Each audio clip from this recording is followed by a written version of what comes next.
Сайн байна уу төөгийн байна. Тэгээд өнөөдөр бол book review байх болно. Тэгээд миний review хийж байгаа book бол The Diary of the CEO гэсэн энэ ном байна. Тэгээд yung book review хийгээгүй нэлээ удчихжээ. Бараг хамгийн сүүлд хийсэн бараг хэдэн жил вэ? 4 5 гэсэн. За зөвлөөс эхлэв. The Diary of the CEO Stephen Bartlett гэдэг тийм маркетинг компани яг ажилладаг нэг тийм саяхан хүний тийм бичсэн ном байгаа. Стивен Бартлett гэдэг хүн яг адилхан нэртэйгээр бас нэг YouTube дээр нэг подкаст хийдэг. Тэрний одоо 20 сая subscriberтай. Тэгээ та нартай энэ номыг уншихгүйгээр бас та нартай тэр подкастыг нэгээ сонсоод болно. Ер нь бараг л адилхан юм байлээ те. За тэгээд эхлээд би одоо штэ энэ номыг ингээ уншаад дуусгасан. Нийт 33 бүлэгтэй. Яг үүндээ бараг 32 бүлэгтэй очно. Нэг сүүлийн бүлэг нь зүгээр яг нэг QR код байгаа. Тэгээд бараг л 32 бүлэгтэй. Тэгээд яг энэ 32 бүлгийг бүгдийг нь уншаад одоо би та нарт ингээ бүлэг нэр аль болох бүх юмыг маш гол товчлоод тэгээд та нарт ярих гэж байна. За жоохон technical difficulty болчихлоо. За ерөөхдөө бол энэ ном бүлгээс гадна шүү дээ ингээд яг 4-5 хуваацаагаа ингээд pillars буюу багнууд гэдэг. Тэгээд энэ бол яг ихний багаан буюу яг the self буюу өөрөө. Тэгээд ихний бүлэг нь Fill your 5 buckets in right order гэж байгаа. Яг орчуулбал нь штэ 5%-га яг зөв дараалалаар штэ дүүрэг гэж хэлж байгаа. Тэр 5% юу тэр 5% юу вэ гэвэл одоо энэ нэгээд what you know чиний юу мэдэх, what can you do чи юу хийж чадах, who you know чи хэнийг мэдэх, what you have чамд юу байх, тэгээд what the world thinks of you яг дэлхийн ертөнц чамаа юу гэж бодох гэсэн энэ 5% байгаа. Энэ 5% нь бол ерөөхдөө бол бизнесийн ертөнцид хамгийн чухал 5 зүйл гэдээ ойлгочих болно. Тэгээд яг энэ 5 зүйлийг зөв дараалалаар ингээд яг дүүрэхгүй бол штэ мэдээж штэ таны ингээд хийж байгаа бизнес чинь ингээд бүтгүү гэж байгаа. Яг л штэ ингээд яг энэ 1 2 3 гэсэн энэ яг сая хэлсэн дараалалаараа л яг явна.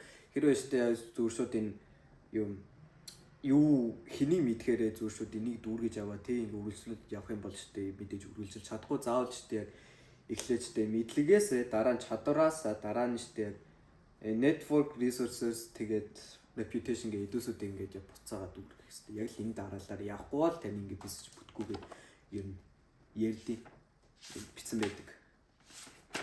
Тэгэл юу нэгдүгээр бүлэг ингээл дуусаа. За хоёрдугаар бүлэг нь To master it, you must create an obligation to teach it. Ерөөхдөө бол орчууллаа гэвэл ямар нэг юм яг бүрэн 100% эзэмших хүсчээвэл их тэр юмаа ингээд хүмүүс заах хэрэгтэй гэж байгаа. Одоо яг нэг юм үг гэдэг штэ яг ангид одоо хичээл зааж байгаа ангид зөвхөн сурагч юм сураад сурахаас гадна бас багш штэ ингээд яг сурдаг гэх тийм үг гэдэг. Тэгээд тэр үгийг ерөөхдөө баг илэрхийлсэн байд. Энэ яг ерөөхдөө бол тааш одоо яг нэг чадвар сураад авчлаа. Тэгээд тэр чадвараа штэ хүнд ингээд яг заагаад өгөх юм бол тэр хүн штэ яг тэр чадварыг сураад авчин та штэ тэр чадварыг илүү ойлгохоор штэ сураад авчин. Яагаад ингэдэг вэ гэхээр яг тэр яг сурж байгаа хүн мэдээж асуулт асуув тэр чадварын тухай. Тэгээд яг тэр асуултанд нь хариулахаар таны штэ энэ чадвар нь яг илүү ойлгомжтой болдог. Тийм болохоор штэ яг энэ 2 дугаар бүлэг нь тим юм тухай юм гадаг. 3 дугаар бүлэг You must never disagree. Та хизээж битгий санал сүр гэж байгаа. Ерөөхдөө бол маргалдаанд эсвэл хэрэлдээнд ерөөхдөө бол хоёр өөр бодолтой хүмүүс яг эсрэг тэсрэг бодолтой хүмүүс зүйлштэй ингээд ягаад миний бодол зөв юм, миний бодол зөв гэд ингээд дайраад ингээд яг хэрэлдэж авдаг. Тэгээ энэс нь болоод ерөөхдөө бол энэ хэрэлттэй маргалдаа хизээж бараг дуусгах гэж магадгүй. Харин оронд нь ягаад заавалчтай миний бодол ягаад энэ зөв юм гэ дайраад ягаад чиний бодол буруу юм гэ дайраад ахихаа оронд ч аль болох нэг тийм ойлгомж одоо ингээд нотлохоо харуулж одоо тэр нотлохоогоороо ингээд яг тэр хүнийг яг өөрийнхөө тал руугаа оруулах гэж яаж байгаа. Одоо мэдээж тэ таны ингээд яг маргалдаад хэрэлцэж байгаа зүйл чинь штэ хоёр бодож байгаа шүү дээ. Нэг нийцтэй тал нь шүү дээ. Тэр нийцтэй талыг нь ашиглаад тэгээд шүү дээ тэр яг тэр маргалж байгаа хүний яг өөрийнхөө тал руугаа оруулах гэдэг гэж ерөөхдөө хэлсэн байгаа энэ бүлгэн дээр. Тэгээд дөрөвдүгээр бүлгэн you do not get to choose what you believe in. Боёо тааштай юунд идэхээ яа ингээд сонгодгүй гэж хэлсэн байгаа. Ерөөхдөө энэ бол анх уушхтаа би бол нэлээ ингээд яг амар гайхаж уншсан үү юу гэсэн юм болоо гэж. Тэгээд яг үргэлжлүүлээд энэ бүлгийг уншаад байх юм бол ер нь ингэсэн гэсэн юм билээ. Одоо ягаад ч тэг зарим хүмүүс ингээд дэлхийг хавтгаа гэж боддتي.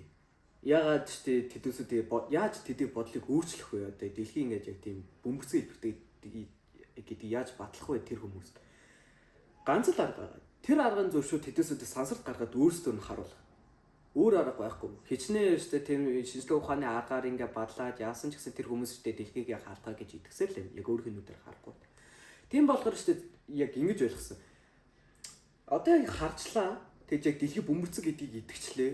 Гэтэ тэр хүн өстэй ингээд яг өөрийнх нь итгэлэн буруу байна гэдэгтэй өстэй нэлээж жоох гонигдолно. Учир нь өстэй яг үндэ үнэн. Гэтэ өстэй яг ингээд үнэн гэдгийг хүлээн зөвшөөрөхгүй ингээд сонгохгүй байгаа. Тийм болохоор шүү дээ яг таны ингээ итгэж байгаа зүйлс ингээ зүршүүд ингээ та өөрөө би энд итгэнэ гэж сонгодгоо. Учир нь та штэ зүгээр яг нотлоо харчаал зүгээр яг энд итгэнэ гэж яадаг. Тийм болохоор штэ хүмүүсүүдийг хүнийг одоо ингээ ямар нэг юмд итгүүлэхийг хүсч байвал штэ ямжлаас нь нотлоо гаргах хэрэгтэй. Тэр нотлоогоор штэ ингээ тийм итгүүлнэ гэд энэ бисага энэ дурдуулна.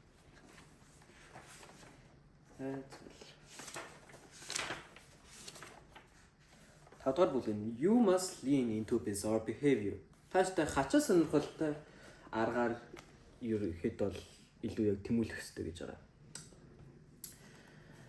За би штэ одоо ингэж яг сургууль харахтаа одоо яг сургууль харах за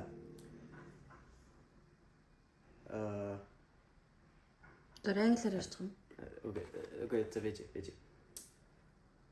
Би бол ингэ сургууль сонгохдоо ингээд яг ингэж сонгодог. Би штэ яг тийм хүүхдүүдийн яг энэ сургууль суурснаар штэ ямар амжилт яасан эсвэл штэ багш нар хэр амар сайн ажилдаа сайн гэх тийм юмнуудыг би баг хардггүй. Юу бийж гэжтэй бас бусад хүмүүс тэрийг хардггүй. Харин яг юуг хардаг вэ гэхээр тэр сургуулийн одоо хөтөлбөрүүд. Тэр ямар хөтөлбөрүүдтэй. Тэр хөтөлбөрүүд нь юу бусад сургуулиас юунаас нь онцгой гэх. Одоо хэрвээ та надаас асуувал та юу биш тэ одоо ингэ нэг сургуульд орлоо яг багш нар амар сайн сурагч нар амар том өндөр амжилт үзүүлсэн гэхдээ тэр хөтөлбөрүүд нь зүгээр л нэг ингийн сургууль ямар нэг хаяадаад ч нэг урлаг үзлэг олоо ч юм уу нэг тэгэл ингээл тиймэрхүү хөтөлбөртэй зүгээр л яг ингийн сургууль гэтээ яштай яг тэр багш нар болоо сурагч нар маш сайн тийм сургуульд орох уу эсвэл амар гой тийм сонирхолтой хөтөлбөрүүдтэй одоо урлаг үзлэгээс гадна нь шүү дээ ингээд 100 сар тэмдэглэх эсвэл гадаадын улсуудаар аялуулж тэ нэг яах дадлах хийх гэдэг тиймэрхүү яг тийм сургуультай тийм сургуульд орох уу гэж асуувал би шүү дээ ямар ч лаасаа тэрийг хийх хөтөлбөртэй сургуульд орно. Учир нь шүү дээ тэр хөтөлбөртэй сургууль нь яг илүү тэр энгийн сургуулиас хамаагүй илүү онцгой байхгүй. Тийм болохоор шүү дээ хүмүүсүүдийг нэг юмроо ингээд татахын тулд заавал шүү дээ онцгой байдлыг хэлнэ. Яг ашигтай байдлыг биш онцгой байдлыг хэлнэ.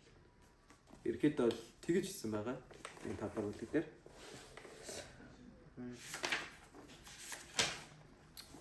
Энэ 6-р бүлэг дээр бол ask, don't tell. The question/behavior effect гэж яаж байгаа. Ямар нэг асуултад хариулахдаа та штэ зөв шууд ингээд битгий ингээд хариул. Харин оронд нь өөдөөс нь асуулт асууж хариул гэж яаж байгаа. Ингэж асууж хариулснаар тэр хүн штэ жигдээс ингээд бодоод үздэг байхгүй юу. Ингээд яг өөрийнхөө асуусан асуултыг бас таны асуусан асуулт ингэж бодоод эргцүүлээ боддог. Тэгэд ч та яг энэ тактикийг ашиглах юм бол хүний бодлыг ингээ өөрчлөхөд маш амархан болцдог. Ерхэд бол яг энэ зураг дээр яг одоогоор л Америкийн нэгдсэн улсын ерхэд бол нэг хоёр президент ерхэд бол ерөнхийлөгчийн сонгуул дээр энэ хоёр хүн ингээ мэтгэлцээж яаж байгаа. Тэгээ нэг Рейган гэд яг тэр хүн яг сүүлийн асуултан дээр яг ингэж ингэсэн байгаа. яг сүүлийн асуултан дээр яг зүгээр ингээд хариулахгүй яг ингээд өөдөөс нь асуулт асууж хариулсан. Тэг зүгээр тэр асуулт асууж хариулснаас нь болоод энэ 650 мянган энэ хүмүүс энэ 650 мянган хүмүүсийн 70% нь ингээд яг шууд Регенд ингээд саналаад өгч байгаа байхгүй. Тэр зөвхөн шүү дээ тэр асуултуудыг асуусан болохоор асуултаа хариулсан. Тийм ерхэд бол бүх бүлгийн яг тэгснээр ямар ашигтай гэдгийг юм гаргаж явсан байгаа. Энэ 7 бүлэг буюу хууль, 7 хууль энэ дээр нь яг never compromise your self story. Энэ дээр таны амьдрал яг л нэг түүх шиг, нэг ном дээр хагаад нэг түүх шиг. Та тэгээд тэр түүхээрээ л яг явах хэрэгтэй. Яг тэр түүхийг битгий өөрчил гэж яаж байгаа. Яг ингээд зүгээр нэг амархан болчих юмыг битгий илүү хэцүү болгоо. Эсвэл ч яг нэг хэцүү замыг битгий ингээд илүү амархан зам руу оруулахад тэгэж дайраад вэ. Зүгээр л ч яг тэр юмараа л яв, тэр замаараа л яв. Тэр замаараа явснаар ирээдүйд та жаргалтай л болно гэсэн бүлэг байгаа. Энэ дээр ч жишээ олж авсан хүн бол энэ Крис Юбэнк Jr. гэдэг. Энэ бол боксч хүн, нэлээд алдартай боксч хүн. Тэгээд энэ хүн анх нэг 18 настайдаа нэг Кубад очоод нэг өөр нэг боксчин төвдсөн. Тэгээ тэр боксчин тэрийг бол бүр баг зодоод алгашчихсан. Ингээд бүр амар зодоо тэгж яасан. Гэхдээ тэр ихтэй ингээд яг хизээч хүсэн үедээ зөвшөө гараа явчих болно. Гэтэ тэр гараа яваагүй. Тэр ихтэй бүр яг ялагдах нь ойлгомжтой байхад тэр ихтэй яг босоод лээсэн. Тэгэж яг мэдээж ялагдсан л да тэр тулаанда. Гэхдээ тэрнээсээ яг нэг маш тийм experience олж авсан. Яг энэ бол ингээд тэр бол ч өөрийнхөө ингээд түүхийг туршлага олж авсан тий. Тэр бол өөрийнхөө түүхийг дагснаар туршлага болоод маш яг амар алдартай маш сайн тийм боксчуудын нэг болсон. Тэгээд яг тэр хэлэхтэйгээд яг амжилт нь яг энэ мөчөөс л эхлээл тэгэж яг болсон юм хэлсэн. Гэдэг.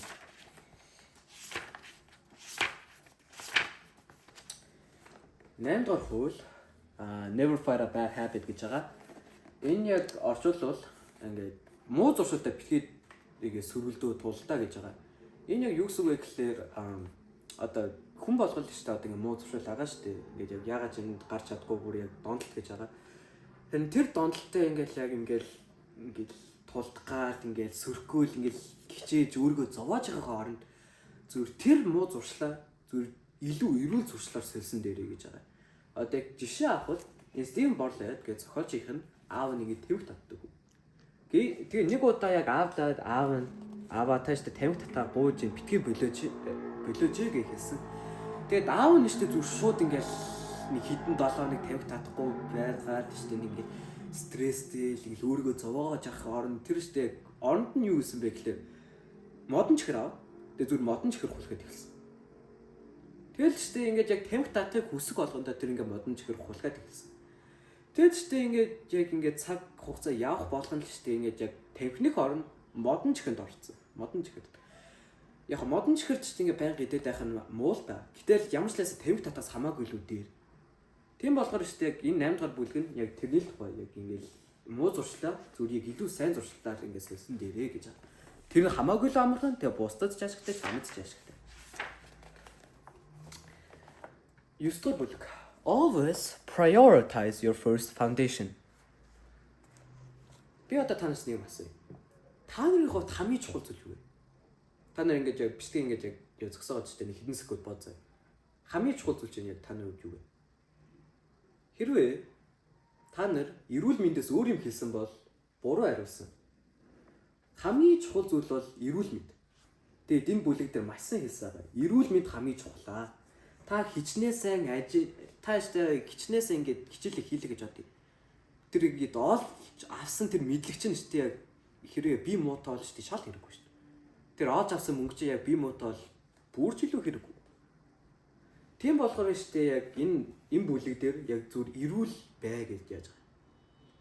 Учир нь шүү дээ та эрүүл байж ижил одоо тэр ингээд мөнгө олж эсвэл яг тэр оож авсан мэдлэгээ ашиглана. Эрүүл байхгүй бол та шүү дээ юу ч ашиглаж чадахгүй. Тийм болохоор таны first foundation буюу эрүүл мэнд чинь яг хамгийн чухал. Тийм болохоор prioritize буюу тэрийг байнга чухалчлах хэрэгтэй. Эрүүл мэндэд байнга анхаарах хэрэгтэй гэдэг ерөнхийдөө бицаагаа энэ бүлэг тэр чигээрээ. 10 дахь бүлэг. Useless absurdity will define you more than useful practices. Би яг ингэж яг хэлсэн шүү дээ. Одоо тэр яг сургууль сонгохдоо би шүү дээ. Яг аль нь илүү сонирхолтой вэ гэд. Тэгээ тэр сонирхолтой хөтөлбөр төөс нь болоо би ингэ сургуулаа сонгохдоо гэж хэлсэн шүү дээ. Энэ тэрнтэй нэлээд хэвчтэй. Энэ Стивен Борлет гэдэг энэ хүн нэг удаа ингээд 300 мянган паунд гэж яг үйлчлүүлэгчээс авсан. Энэ яг маркетинг компани ашиглаад тэгээд яг тэр 300 мянган паундаараа яг багийнхаа офисыг чимээл илүү гоё олгоод илүү сайн компьютертэй олгоод хэрэгслүүд нь ингээл ягаад тэгэд ч үлдсэн нэг 140 мянган паунд үлдсэн. Тэгээд тэр паундаараа яг юу хийсэн бэ гэхээр яг хадгалаагүй эсвэл банк тгээгүй оронд нь аврах том цэнхэр тэг гулсуур ингээд бэр заахгүй. Ингээд яг оффист. Тэгэд ч яг уу тэр бол яг ажилтан ямар ч хамаагүй. Ямар ч хамаагүй. Гэхдээ тэрнээс нь болоод баахан ингээд хүмүүс ч яг ингээд юу манай компани ингээд яг сурчлаад өгөөч гэд тэр хүнээс баахан асуусан. Учир нь тэр цэнхэр гулсуураас нь болоод. Тэр цэнхэр гулсуур нь штэ гэж яг тийм ингээд яг шууд ингээд туслаагүй ч гэсэн тэр цэнхэр гулсуур нь штэ ингээд яг тийм алдартай болгож өгсөн тэтүүлсэдийг. Тэгээ тэр алдар нэр хүн дээрээ баахан штэ том компаниуд түүн рүү залгаад манай компани сурчлаад өгөөч гэд илүү их ашиг болсон. Тийм болохоор штэ ингээд заавал ингээд чухал юмыг байнга чухалчлаад байхын оронд хаяада зүгээр штэ шал хэрэггүй сони юмд тэгээ мөн зарцуулах нь илүү ингээд тэр тийм инвестмент болж болно гэдэг тэр ихтэй хэлдэг. Илүү өнгөрөөж авчлаа. За avoid wallpaper at all costs. This ерөөхдөө бол яг энэ эхний 10 тэр ихтэй яг хуулиуд нь ихтэй ерөөхдөө бол гоо санаа нэг хвшлэн тэр гарчган дээрээ байсвал энэ бол ихтэй ямар гарчин ихтэй шал хэрэггүй. Тэгээд wallpaper-ыг аль болох холдох хэрэгтэй гэж яаж байгаа. За avoid wallpaper at all costs гэдэг 10 удаа бүлгэн. Ийм гарчигтай ерөөхдөө бол ямар ч яг тийм юмтай баг холбогдлогүй ингээд яг зүрлэл байгаа. Юу нь яг энэ 10 удаа бүлгэн юуны тухай вэ гэхлээр тааштай ямар нэг юм сурчлах гад үзлээ гэж бодъё. Одоо тэгжтэй сурчлах гад яг хүмүүсүүд ингээд тааламжтай байлгах гад ингээд зовоод тэгжих хооронд зүгээр сурчлал тэгээд аль болох сурчлагаагаа зүгээр л яг хий. Тэгээд яг зарим хүмүүстэй мэдээж тааламжтай буусгана гэдэг шүү дээ. Тэр нь бол хамаагүй. Учир нь шүү дээ хангалттай ингээд яг тэр тааламжтай буус зүйл ингээд хараад хийгээ сонсоод үнэрлээ тайх юм бол бид нар ингээд ирээдүйд илүү дасчихна. Тийм болохоор шүү дээ ямар ч лайсаа шинэ юу ямар нэгэн шин санаа туршихаас шүү дээ битгий яа гэд ерөөхдөө хэлж байгаа. Энэ бол 11 дугаар бүлэг. 12 дугаар бүлгийнх нь гарч нь бол нилээ анх уушхтаа бол би бол анх уушхтаа бол нилээ инээжсэн. Энэ бол шүү дээ you must piss people off гэж байгаа. Яг орчуулбал шүү дээ та хүмүүсүүдийг уурлуулах хэрэгтэй гэж байгаа. Энэ яг энэ бүлгийг шүү дээ яг нэг нэг жишээ олгож авлаа гэвэл та нар шүү дээ South Park гэдэг хүүхдийн кино мэдэх аа. So Family Guy ч юм уу The Simpsons ч юм уу. Гимэрхүү яг тийм хүүхдийн кинонууд ерөөхдөө аль болох бүх хүмүүсүүд ингэж дормжилдаг. Хичнээн алдартай хүн байсан ч бай, хичнээн ингэж тийм юу байсан ч бай, аврах том бүр компаниудыг хүртэл ингэж дормжлоо яаж яадаг. Яг ялангуяа South Park бүр өөрийнхөө тэр яг анимашн хийдэг тэр хүмүүсүүдийг бүр дормжлоо яаж яадаг. Тийм ингэ ангиуд гаргадаг. Гэхдээ хүмүүс штэ яг энэ тэгж ягаад энэ ингээд одоо хүртэл ингээд бага хүмүүсээ дормжлоод байгаа ч гэсэн яг одоо хүртэл ингэ явагдаад байгаа вэ гэхэлэр ерөөхдөө бол 100%, 20% ингээд яг дормжлуулаад ингээд уурлаад яана. Гэхдээ тэр 80% нь штэ яг тим юмыг харангууд инээдэг гэж байгаа. Ингээд тэгээ тэр 80% нь яг тэр яг нийт 100%-аас илүү их ингээд тийм ашиг олоод өгдөг гэж байгаа. Тийм болохоор штэ ингээд байнга ингээд яг л яг өмнөх бүлэгтэйгээ адилхан ингээд хүмүүсүүд ингээд баярлуулахад битгий хичээг ингээд зовоод хүмүүсүүдийг уурлуулах нь зүгээр. Тэгээд угаасаа штэ яг юу ч хийсэн бэ нэг хүн заавал уурж л байна. Тэгээд нэг хүн заавал штэ яг ингээ баярлж л байна. Тийм болохоор штэ аль болох тэр баярлж байгаа хүний илүү ингээ баярлуулахын тулд ингээ бусад хүмүүсүүд ингээ уурлуулахаас битгий яагаад гэдэг юм гэдэг. Юу хийсэн байгаа юм бүлгэн дээр. За хууль гарч ирээд байна миний утсанд. За 13 дахь хууль буюу shoot your psychological moonshot first. За эхлээд ч яг энэ psychological moonshot first гэдэг тайлбарлахаас өмнө нэг явдал явж өрөө. Энэ бол яг энэ Стив Борлет яг тохиолдсон өөрийн гэсэн явдал энэ номон дээр ингэ бичсэн байгаа. Энэ дээр ч яг тэр яг ингэж хэлсэн дээ. Тэр ингэж өөрийнхөө яг үсчинг амар нэг тийм яг тийм ингэж яг амар зураач тийм мэдрэмжтэй гэж боддог. Ингээл бүх юм ингээ хараад нэг жижигхэн деталь бүрийг штигээ хараад ингээд юу тайраа тэгээд ингээд засааж аадаг гэж ингээд яг боддог байсан.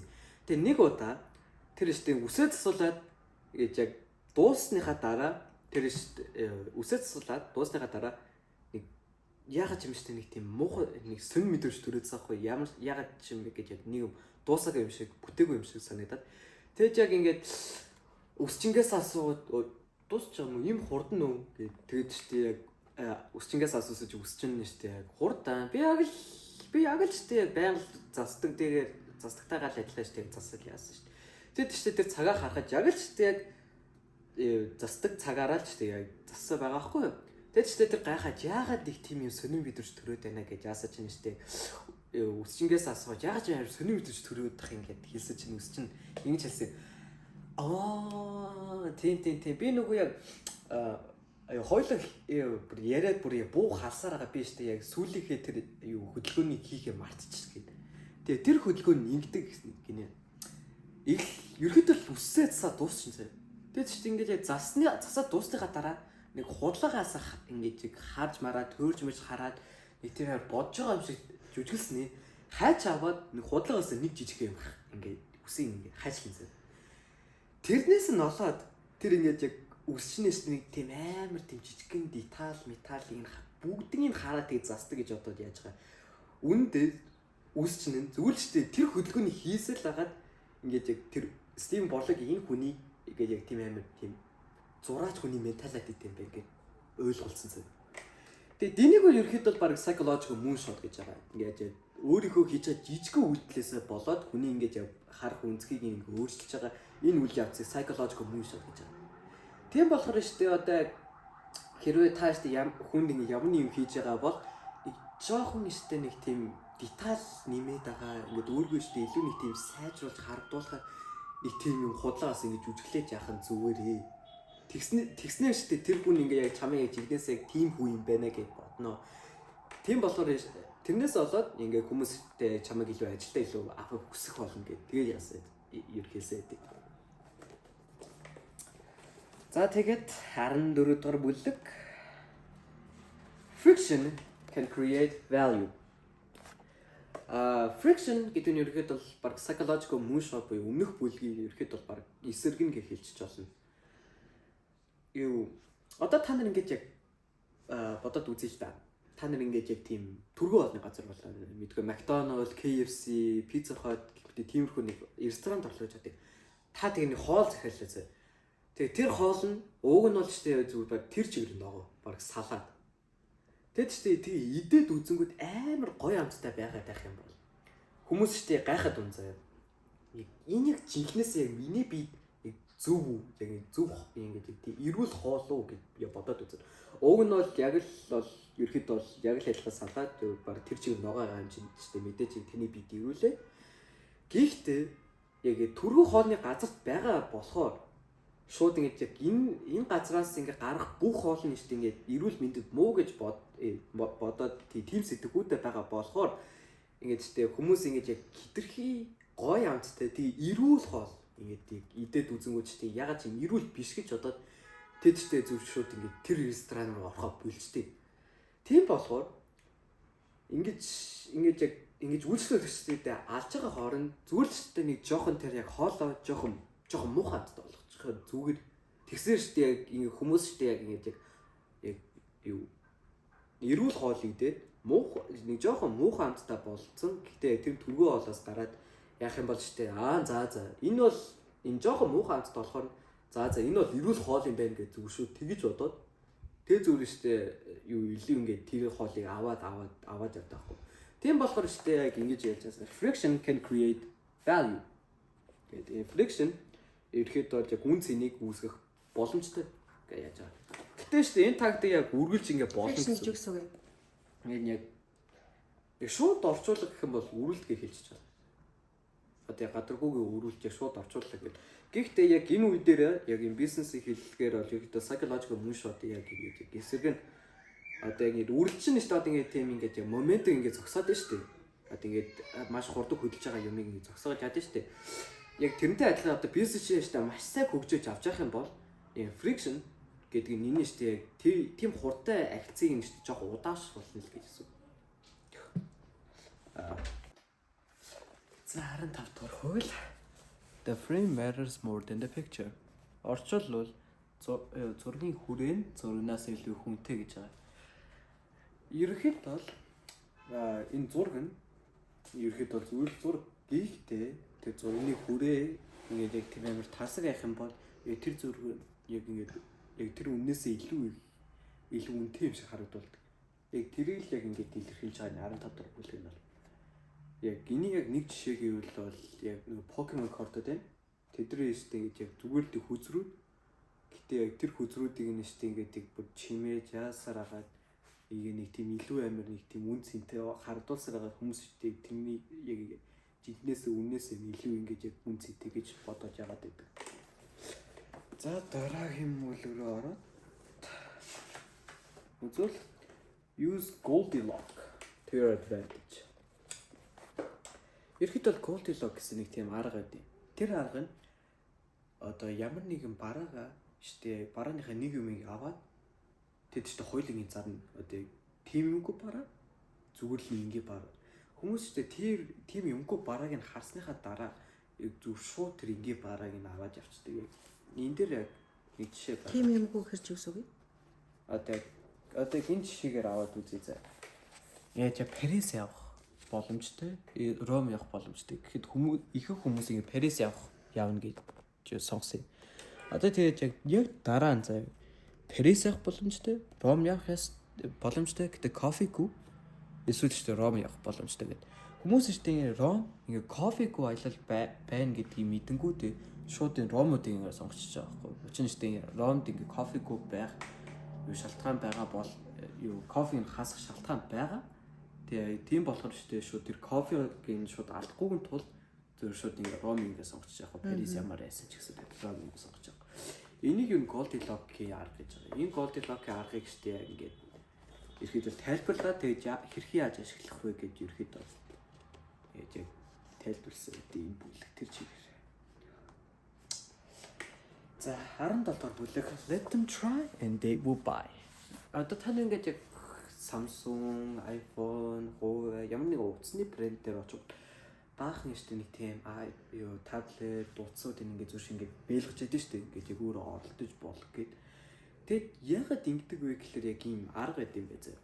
Хүмүүс одоо ингээд ямар нэг юмыг ингээд яг ашиглаад үзэх юм бол яг өөрийн гişin яг миний гэсэн тийм мэдрэмж төрөөд тэгээ тэр бараг илүү авах боломжтой байдаг байхгүй. Тийм болохоор штэ тэр уцыг авахын тулд зүг шүү ингээ байлгаад тэр уцыг оролдуулаад тэгээд штэ тэр уцыг оролцсноор штэ та ингээд яг ингээд илүү авах хүсэл болно штэ. Хэрэглэж үзээ тий. Тэгээд яа штэ тэрийг нь ашиглаад зүг шүү тэр бараг ингээ зараж ярьж байхгүй их уцны панел.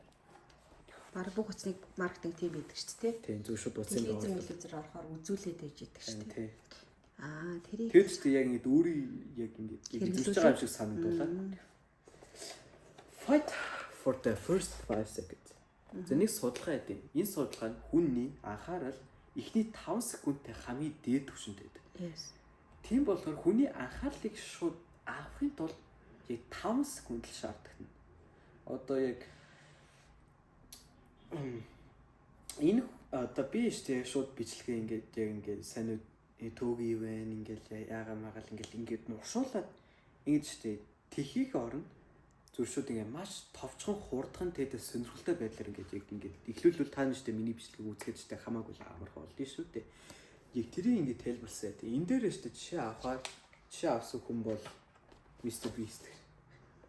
Тэрийг харчаад бас нэлээд гоё инээстэй. Энэ бол ингээд Mr Beast-ийн ингээд бичлгүүдийг хэлсэн хамгийн анхны ингээд өгдүүд ингээд хэлээ ячиж байгаа. Энэ бүх өгдүүдээс сонсонгуудаа бүх хүмүүс штэ зүршүүд яг юу болохыг мэдээ. Тэр зүршүүд яг яаж юу болохыг харахын тулд нэг шууд ингээд илүү үзээд явчихж байгаа. Ингэснээр штэ ингээд 350, 250 тэгээд 100 сая ингээд үзэлтүүд ингээд олоод явчихлаа. Mr Beast бол YouTube-ийн номер 1 хамгийн subscribe гэж. хамгийн subscribe дэвтэж. Рональдогоос лаг тий. Тэр Рональдогоос лаг. Яг Рональдо ч бүх сошиал медиа дээр Mr Beast-ээс хамгийн гүйлэг subscriber зэ л та. Тэгээд зөвхөн YouTube дээр гэвэл бол яа Mr Beast хамгийн дээ. Энэ за 3 дугаар пиллер рүү орсон байна. The philosophy буюу philosophy. За 19 дугаар бүлэг You must sweat the small stuff. Энэ яг шууд орчуулдаг шүү дээ. Жижиг юм дээр хөлөг гэж байгаа. Энэ яг л тэр нь тэгэл ялгаа шүү дээ. Жижиг юмыг битгий ингээд яг тийм хайн хандаа бүх зүйлийг яг л чухал юм шиг ингээд яг ханд гэж яаж байгаа. Ингээд та нарыг анзаарсал бүлэг болгон тийм юм сүлд нь шүү дээ ингээд үг байгаа.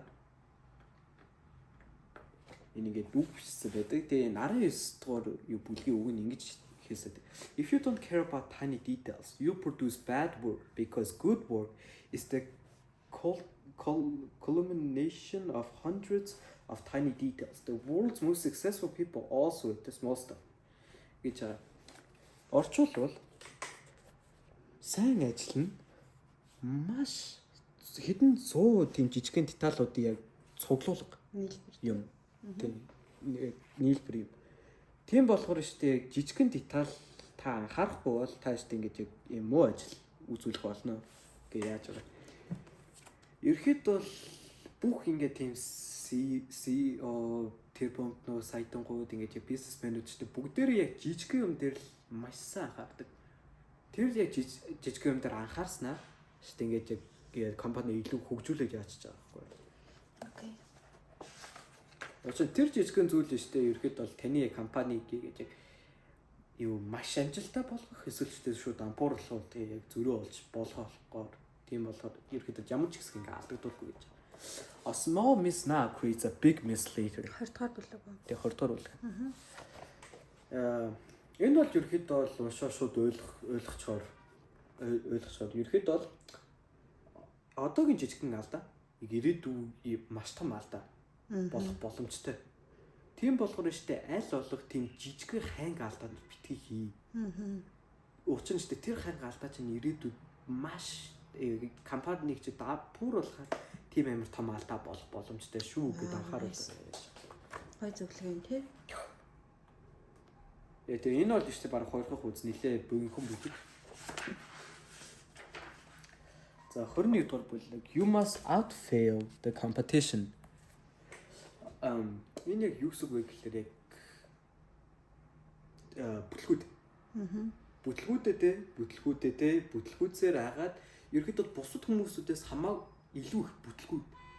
Учир нь одоо яг бүлэг болгоны сүүлийн үгээр ерөөдөө амар гол хэлцээ тий. Ханаа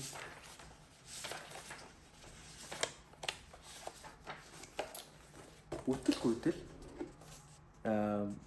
юу санал шүүмжлэлтэй тэнцүү. Сал шүүмжлэл нь мэдлэгтэй тэнцүү. Мэдлэг нь хүч чадалтай тэнцүү. Тийм болохоор бүтлгүүдэл хүч чадалтай тэнцүү. Гэдэг тийм юу дээд. Тийм болохоор ч бүтлгүүдээр мэдээж нэг хүн таны шүүмжлэн. Та тэр шүүмжлэлийг нь аваад мэдлэг болгоод юу хийх ёсгүй гэдгийг мэднэ. Тэгээд яг юу хийх ёсгүй гэдгийг мэдж байгаа бол юу хийх ёстойгоо бас мэднэ. Тийм болохоор юу хийх ёстойгоо мэдж байгаа бол тааш яг компани илүү хөгжүүлж чадна. Тийм болохоор шүү дээ аль болох тийм бүтлгүүдэд.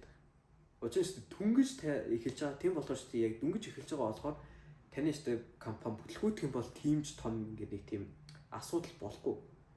Гэхдээ одоо л бүтлгүүдэд явахгүй бол ирээдүйд шүү дээ ингээд яг юу том бүтлгүүдчүүл амар том асуудал болно. Яг өмнөх бүлгээр хэлсэжлээ. You must become a plan A thinker. Ерөнхийдөө энэ бүлэг дээр нэг философи тайлбарсан. Хүмүүс одоо ингэж план B-тэй байх юм бол B төлөвлөгөөтэй байх юм бол ерөнхийдөө А төлөвлөгөө жоохон хайн харцаад идэг. Тийм болохоор яг одоо яг нэгэнд А төлөвлөгөөгөөр явж байгаа юм чинь тэр А төлөвлөгөөгөө яг шууд яваа. B төлөвлөгөөтэй байхад зүгээр. Гэтэ B төлөвлөгөөтэй байсан гэд А төлөвлөгөө битгий хайн хантаарэ гэд тэгж ингээ анхаар усаад. Энэ бүлэг. За энэ бас бас гарч ийн уншаад бас нэлээд гайхсан бүлгүүдийн нэг 23 дахь бүлэг Don't be an ostrich. Тэмээх хэрүүл битгий бай. Тэмээх хэрүүл ерөөдөл яадаг вэ гэхлээр ямар нэгэн одоо махч амьд харчингуудаа тэр штэ нүх үхэн. Тэр нүх ухсныхаа дараа толгоогоо тэр нүхэндээ игээд тэр өөрийг ингээ буулсан. Түн толгоогоо. Тэгэж яг тэр ингэж боддог байхгүй. Би тэр махч амьдыг харахгүй тэр махч амьд намайг харж чадахгүй гэж бодоод тэг өөрийгөө хуураад байгаа байхгүй. Тийм болохоор штэ тэмээх хэрүүл шиг өөрийгөө битгий хуураа.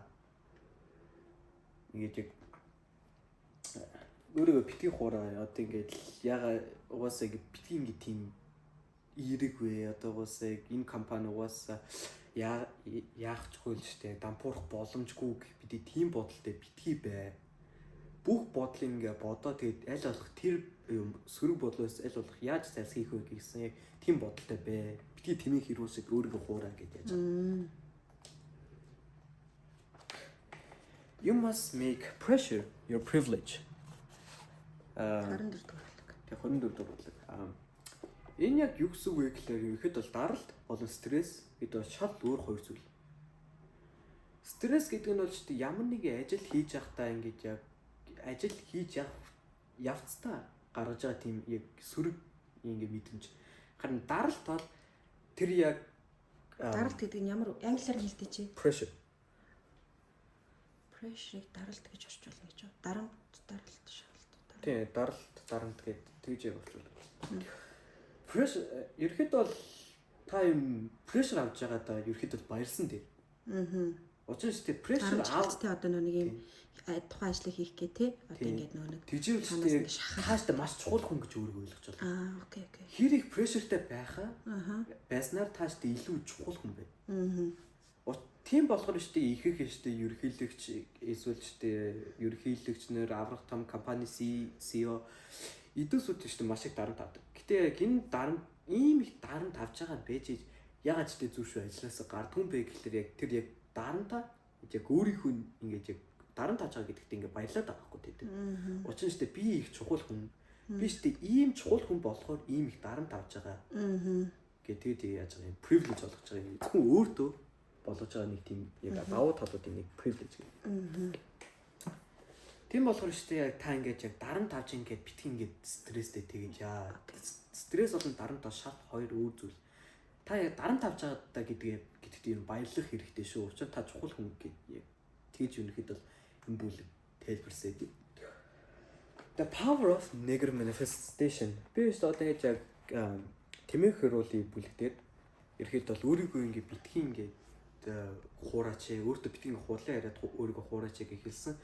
Энэ бас тэрнтэй адилхан. Энэ хүн Стивен Борлайт гэдэг хүн 3 жилийн турш нэг ап зохион байгуулах гэж яасан. Маш их хэмжээний мөнгө, цаг хугацаа ингээд ашиглаад тэгэл ашгүй нэг гэж апа ингээд яг аппликейшн тий аппликейшн аппликейшн гаргасан чинь тэр аппликейшн дампуурсан. Тэр тэгээд яагаад дуунуу гэж бодоод байхад яг ингээд тэр хангалтыг цаг зарцуулсан. Тэр ихтэй хангалтыг мөнгө зарцуулсан, зардал зарцуулсан. Тэгвэл яагаад бүтлгүүд вэ гэсэн бол гээ асуусан чинь тэр ингээд яг ойлгосон. Би энэ апыг зохиож явахдаа хизэж энэ асуудыг асууж байгаагүй. Яагаад энэ бүтлгүүдэх вэ гэх. Тийм болохоор ерхэд бол та ингээд ямар нэгэн тийм юм зохион бүтээж ингээд компани эсвэл аппликейшн ямар нэгэн зохион бүтээж байвал өөрөөсөө байнга ингэж асуу. Яагаад энэ бүтлгүүдэх вэ? Бусад хүмүүсээс асуу. Яагаад энэ бүтлгүүдэх вэ? Таны бодлоор вэ? Тэгэхдээ тэр ингээд яг ерхэд бол асууснаар хариултуудыг аваад тэр хариултуудыг энэ ерхэд бол ингээд санамж ингээд зөвлөгөө гэж бодоод тэгээд штэ илүү хөгжүүлээ гэж яаж байгаа. Тийм болохоор одоо ингээд яг ягаад тийм бүтлгүүд хөө гэдэг чинь уг нь бол сөрөг асуудал байгаа штэ. Тийм бол яг negative manifestation буюу сөрөг юу байгаа штэ. Тийм болохоор штэ зарим та сөрөг юм асуух уу эсвэл сөрөг юм бодох нь зөв өө. Зөв. Учир нь штэ зөв сөрөг юм байсан асууснаа ерхэд бол та штэ илүү тийм болгоомжтой тэгээ илүү яг бүтлгүүдэх баг боломжтой байдгаа гэж байгаа. За 26 дугаар бүлэг. Your skills are worthless. But your context is valuable. Ерхэд бол ингэж байгаа. Таны чадвар бол шал хэрэггүй. Ямар ч үнцэнгүй. Гэхдээ тэр яг авах байгаа хүний одоо авах байгаа хүнд яг тэр контекст нь бол ерхэд бол юу хэрэгтэй гэж байгаа. Өөрөөр хэлбэл 200 IQ-тэй хүн байлаа гэж бодъё. Тэр хүн бол шүү дээ ямар нэг эрдэмтэн зохион бүтээгч гэх мэт яг шинжлэх ухааны тийм ажилд бол маш хэрэгтэй хүн. Гэхдээ харин тиймээс юу тэмэрчдүүдийн хувьд шал хэрэггүй хүн. Та шүү дээ ерхэд бол нэг юм таны чадрууд нэг хүн шал хэрэггүй вэ? Эсвэл нэг хүн маш хэрэгтэй. Тийм болохоор шүү дээ тэр яг хэрэгтэй хүнд буюу яг контекст нь ерхэд бол хэрэгтэй. Гэтэ яг үндэ таны чадвар бол яг хэрэггүй гэж байна. Ерхэд бол тэр бүлэг нь ингэж яг энийг ингэж хэлэх яасан. The discipline equation. Death, time and discipline. The discipline equation гэдэг яг шууд орчуулах юм бол одоо яг томоотой байдлын яг томьёог ойлгочих жоо. Одоо томато хүмүүжүүлэлтэй дэг журамтай. Дэг журамтай эмх цэгцтэй тий төлөвлөгөөтэй. Тий. Я энэ яг юу вэ гэхлээр та өхөн ямар ч лээс өхөн хүн болох өхөн тэрийг хүлээн зөвшөөрөх хэрэгтэй. Тийм болохоор цагаа битгүүр. Аль болох цагаа юу үр ашигтай тэгээд эрднээс эхлээд зовчгоо. Тэгээд яг одоо ингээд зовоод тэгээд ингээд цагаа үр ашигтайгаа ингээд яачих юм бол ирээдүйд тэр ирээдүйд үлдсэн цаг чинь ингэж яг тааж авах нэг яаж байгаа. Энэ Майкл Жордан ч бас яг бас нэг тийм нэг юм хэлсэн. Ээж нас нэг юу гэж хэлдэг лээ та хоёрт. Зовбол юу гэдэг лээ. Өнөөдөр зовоо. Ээж аваагаа байхад зовоороо гэдэг тий. Тэгэж яг тэрнтэй адилхан. Тий яг тэрнтэй адилхан. Энэ Мухаммад Али шүү дээ энэ номон дээр бас нэг бичсээд би шүү дээ яг ингэж бэлтгэлийг маш их үзий яддаг. Гэхдээ би шүү дээ яг бэлтгэл хийх болгодоо өөртөө байнга гэж хэлдэг. Би энийг хийснийхээ дараа маргааш нь би шүү дээ яг дэлхийн хамгийн шилдэг нь болох болно гэдэг. Тэгэд ерхэд бол энэ discipline equation гэдэг ерхэд бол та ингэж яг одоо ингээд эртгэж ингээд зовоо гэж яаж байгаа шүү дээ. Тэр нь бол ч гэсэн маш их хэмжээний яг тийм томоотой хүмүүжүүлэх хэрэгтэй. Тийм болохоор шүү дээ ингээд яг аль болох тийм өөрийгөө хүмүүжүүлээд цагаа шүү дээ яг эртгэж шиг ингээд яг зөв ашиглаа. Тэгэд шүү дээ яг зөв ашигласныхаа дараа яг үлдсэн цагтаа та шүү дээ хүснэг хийж болно. Учир нь шүү дээ тэр цагт нь та шүү дээ заавал зөв ашиглах шаардлага байхгүй. Учир нь та шүү дээ бүх тэр хийх ёстой юмнуудаа ингээд яг тэр цагтаа хийцэн болохоор үлдсэн цагтаа хүснэг хийж болно гэд яаж авахгүй. Энийг Мухаммад Али гэж ямар хүн? Мухаммад Али гэдэг хамгийн шилдэг боксч шүү дээ. Бокс ч. Мухаммад Али. Тий. Энийг бол ерөөхдөө ямар улсын юм? Америк шүү. Би Америк л гэж бодод. Нээж нь мэдэхгүй юм бэ? Мухаммад Али гэж бичдэг юм байна. Бокс ч мэдэхгүй шүү дээ. За. Энэ бол одоо 28 дугаар бүлгээс эхлээд яг энэ 4 дугаар баг буюу баг. Одоо ерхэд бол энд үлдсэн байгаа бүх бүлгүүд ерхэд бол багийн тухай. Яаж байгаа. За 28 дугаар бүлэг ask who not how. Өөрөөр хэлбэл яг хэн гэж асуу. Яаж гэж битгий асуу. Энэ яг юу гэсэн үг вэ гэхээр одоо та нэг асуудал тулгарлаа гэж бодъё. Та тэгэхээр би энэ асуудлыг яаж даан туулах вэ гэж асууж байгаа хооронд ингэж асуух хэрэгтэй байхгүй. Хэн миний төлөө туулж чадах вэ гэдэг.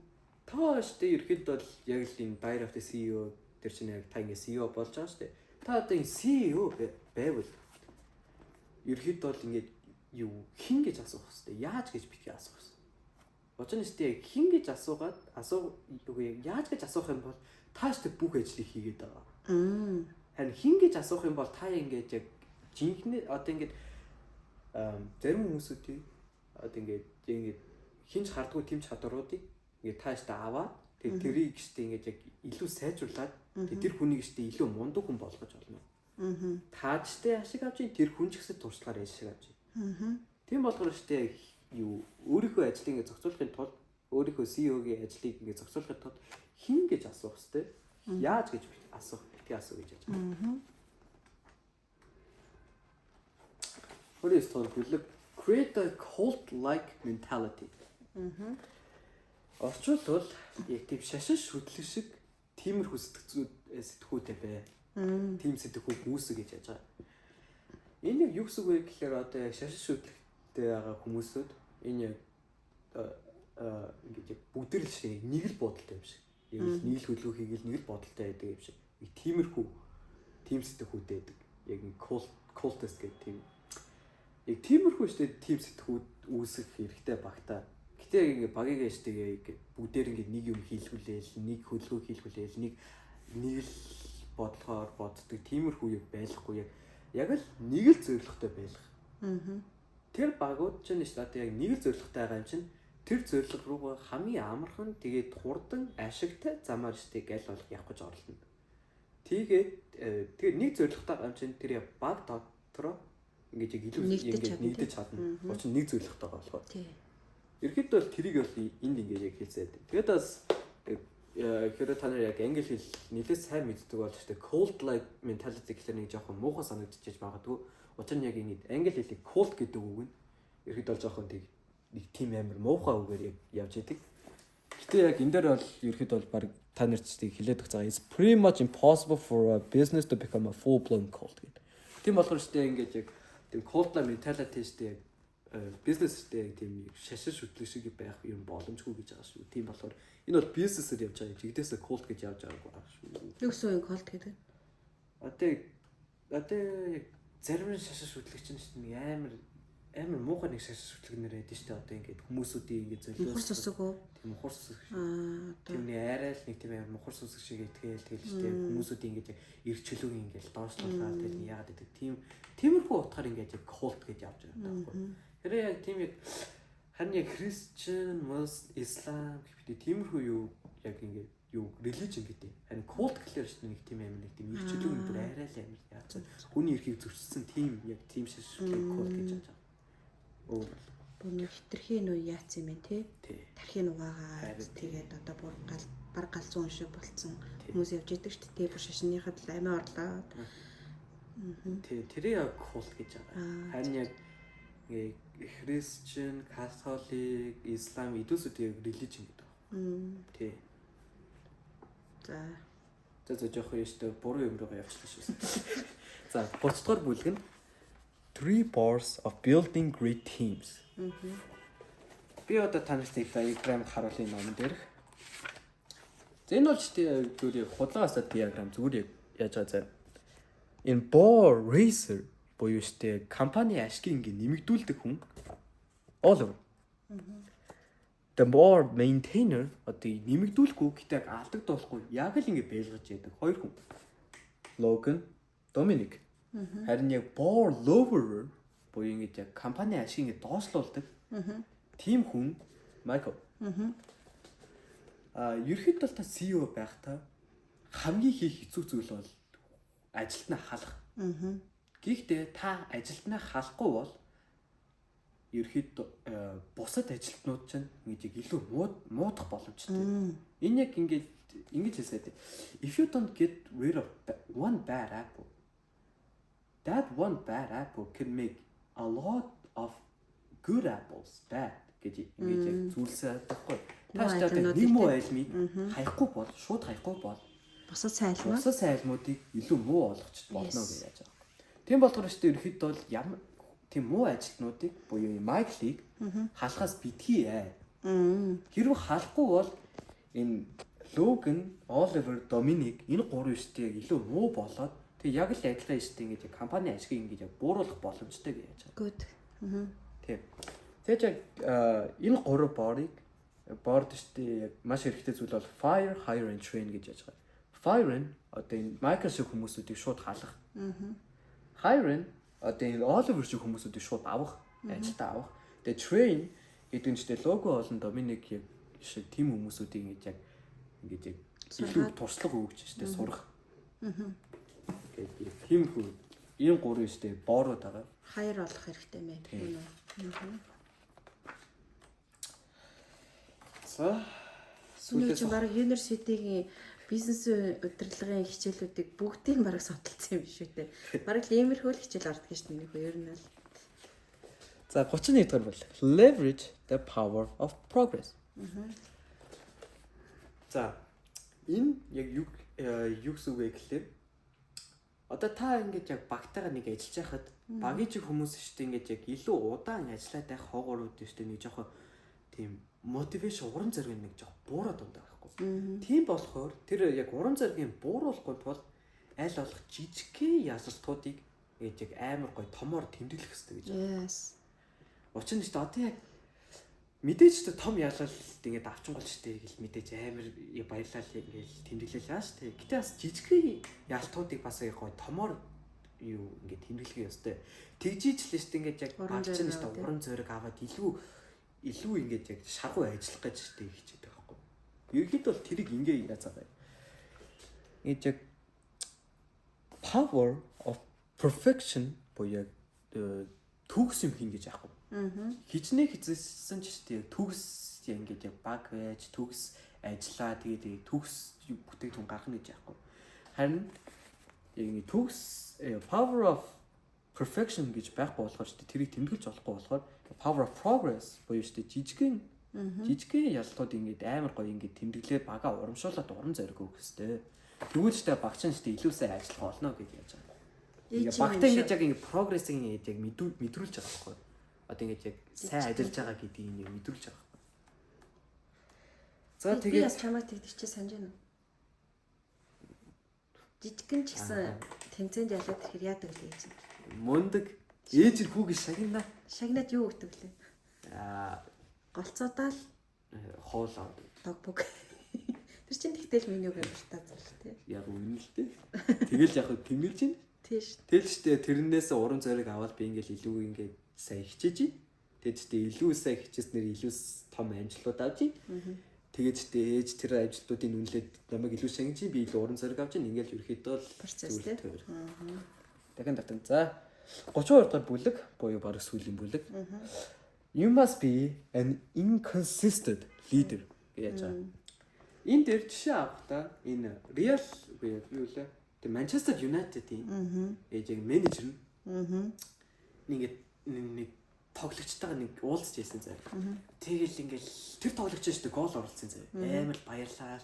Тэгэл яг тэр голоор ингээд яг гол оруулсан гэдэг ингээл багийнхаа гишүүдэнд баярлаа. Йоо чи мундаг шүү андаа гэл ясаахгүй.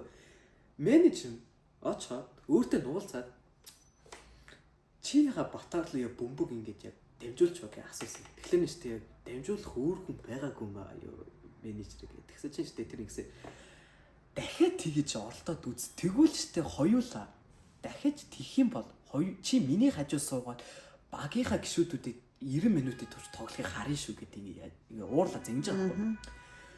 Тэгэд ч ингэж яг тэгэж ингээ битэр тэр тоглогч нь штэ айгаад гайхаад яагаад уурлаад байгаа юм бол би гол оруулсан штэ гэдэг ингээ асуусан чинь тэг гол оруулсаж сайн. Чи гэдэг ганцхан гол оруулсан штэ. Тэг тэрэндээ баярлаад байгаа юм. Тэг чи ганцхан гол оруулсан чи бол манай багийн хамгийн сайн тоглогч. Гэтэ ганцхан голоо ерөөдөл баялмааргүй байна. Гэ тийг хэлсэн байхгүй. Тэгж хэлснийхээ дараа ингээд өөрөө за би штэ ингэж яг нэг гол оруулчаад тэгж их баярлаад баймаар хүн байна. Би штэ яг дахин ингэж яг юу олон гол оруулах гэж ингээд хичээх хэрэгтэй гэд. Харин тэгэж яг жижиг амжилтанда бити ханал гэж байгаа юм шүү дээ тий. Тэгэд харин штэ нөгөө бусад тоглогчдын энийг харчаад оо менежер бүр арай л амар хатуу юу гээд тийм болохоор штэ ингээд менежер ямар хатуу юм бэ? Би ингээ гол оруулчаад байхад ингээд ууралж ингээд тэгэд штэ ингээд зэгнүүлэхгүй тул ингээд илүү хичээж байгаа байхгүй. Тэгэд ерхэд бол Тэгээд дараа нь штэ тэгээд дараа нь нэг тоглогч нэг нилээ жоохон нэг тийм сайн ч мууч нэг тоглогч нь гол оруулсан цаа. Тэгэл яг гол оруулсан чинь л штэ ингэж багын гişүүд нь штэ зас менежерт нь яг загнуулах хаахтай гээл. Тэгэл яасаа чинь оронд нь менежер нь очоод ингэж яг баяр хүргэсэн аахгүй гол оруулсан гээд. Тэгсэж чинь ингэж яг ягаад ингэж байгаа вэ гэхэлээ ингэ сайн тоглогчдоо илүү сайн хичээхийн тулд аль болох тийм хатуу чанга аваад байгаа байхгүй. Жижигхэн байсан алтаагийн жишээ олоод тэр жижигхэн алтаагийн жишээ зүг шууд ингэж өөрлөв чихээд яаж байгаа байхгүй. Тэг ингээ уурлаа зангиж байгаа.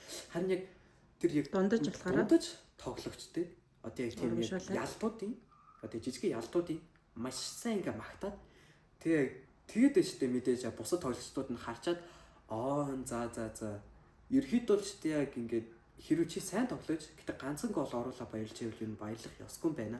Гэтээ хэрвээ чи муу тоглож гэтээ ганцхан гол оруулах юм бол ерхийд бол гол оруулсан гэдэгт юм баярлах хэрэгтэй байна гэд. Тэгээд ч бүр илүү хичээж эхэлж байгаа байхгүй.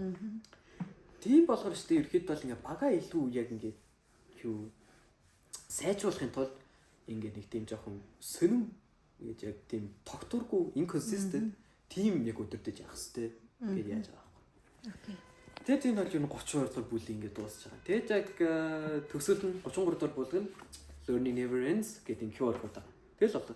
Тэгэл штэ энэ төгсөлүүд нь штэ ингээд баахан нэг үгийн толгой шиг одоо ингээд тийм баахан өгнөд байгаа.